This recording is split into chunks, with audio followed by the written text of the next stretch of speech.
Welcome back to another episode of the VGB-Sides, where we cover games that have been overlooked, are underrated, or perhaps arguably bad, but have great music.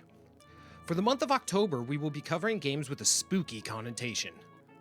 Reminder that I stream both here and on Twitch Monday, Wednesday, Friday, so if you like video game music, speedruns, voice acting, hilarity, and more, make sure that you subscribe here or follow me on Twitch and look out for those streams. Now, without any further ado, let's get into this week's game. Monster Party is a game that was released in June of 1989 and was released in North America.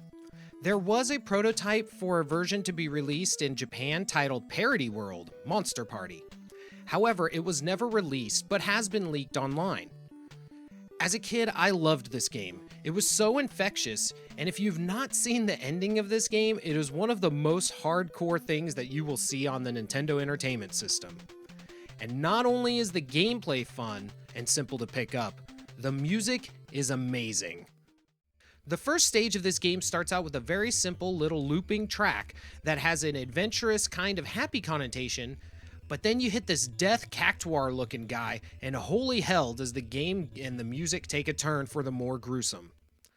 I particularly love the B theme of this stage one, as it really puts a sense of foreboding on the character along with the visuals. Very well done.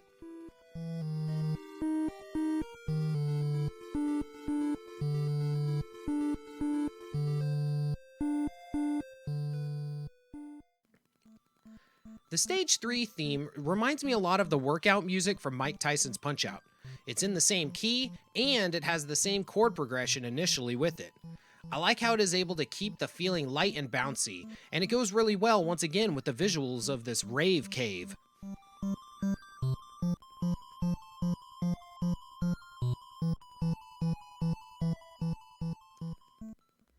Alright, so Stage 4, the Castle Ruins theme, always cracked me up as a kid, because the square waves that they used for the bass on this track are so intense and powerful that they used to shake my room as a kid, because I had actually hooked up my Nintendo using the RCA outs on the side into my boombox auxiliary input. And then when I became a teenager and I got a system in my car, of course I was that video game nerd that drove down the street blasting video game music down the road and just the subs rattling to Monster Party. However, it really does do a good job of fitting the more Egyptian theme that this stage was going for.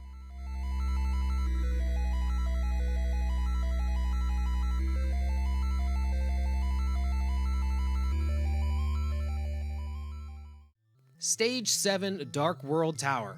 I don't know why, but this little groove is just so infectious in this stage. It's extremely short and simple, but it sticks with you long after you listen to it.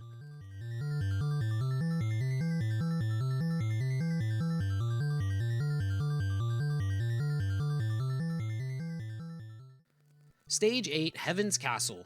I always felt that for how gruesome this game is at times, that it did a really good job of contrasting it with something like this that is just so kind of happy and uplifting. You're up here in the clouds and nothing can hurt you. And then, of course, you find the last boss and it's nightmare fuel.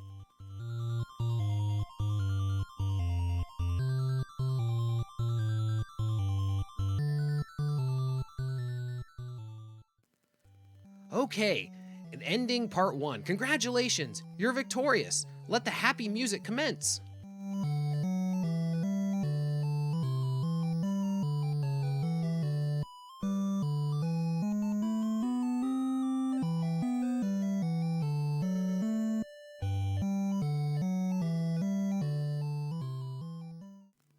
And then ending part 2 kicks in, and Mother of God, why is Mark being torn apart? There's floating skulls everywhere.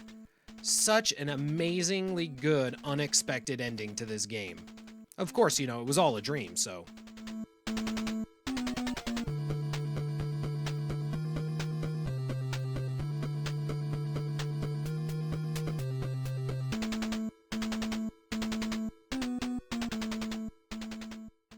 Alrighty guys, we have reached the end of yet another episode of the VGB-Sides. If you enjoyed the video, make sure to slap a like on it, and if you could, please share it with a friend.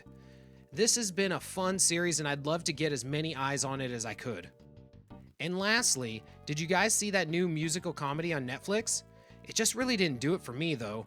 All the jokes just kind of fell flat. Oh, God. See you next time.